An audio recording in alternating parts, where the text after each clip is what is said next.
Bonjour à toutes et à tous et bienvenue sur Afroscopie Média. Aujourd'hui, ouvrons ensemble une page méconnue de l'histoire mondiale. Une génération se lève.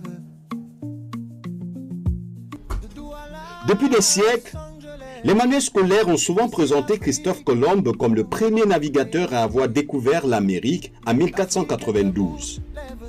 Mais l'histoire est parfois plus complexe et bien plus fascinante. Car, bien avant Christophe Colomb, d'autres peuples auraient traversé l'Atlantique. Parmi eux, un nom intrigue les historiens.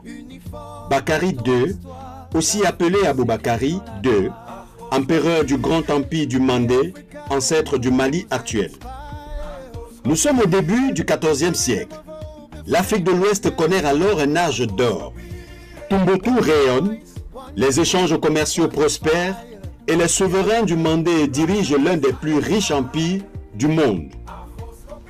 Selon plusieurs récits transmis par des chroniqueurs arabes, Bakari II aurait été passionné par la mer et les horizons inconnus.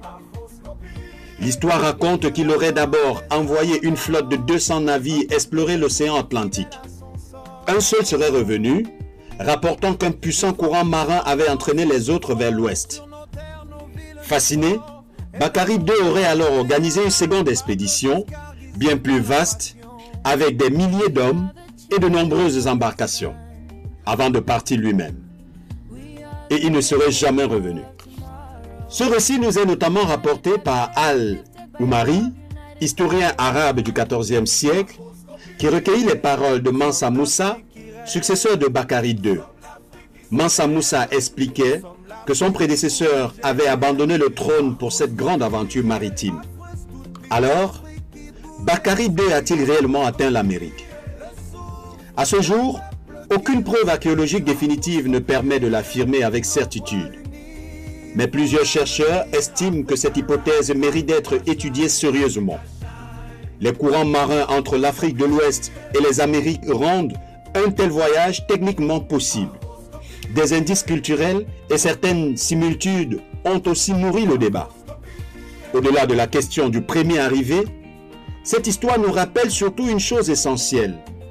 L'Afrique médiévale était un continent d'innovation, de puissance et d'exploration, loin des clichés souvent véhiculés. Elle nous invite également à repenser l'histoire mondiale, non pas comme un récit unique centré sur l'Europe, mais comme une aventure humaine partagée entre plusieurs civilisations. Alors, Christophe Colomb fut-il le premier Européen à traverser l'Atlantique? Peut-être. Le premier homme à atteindre l'Amérique? Certainement pas, puisque les peuples autochtones y vivaient depuis des millénaires. Quant à Bakari II, il demeure l'un des plus grands mystères maritimes de l'histoire. Et parfois, les mystères nous apprennent autant que les certitudes.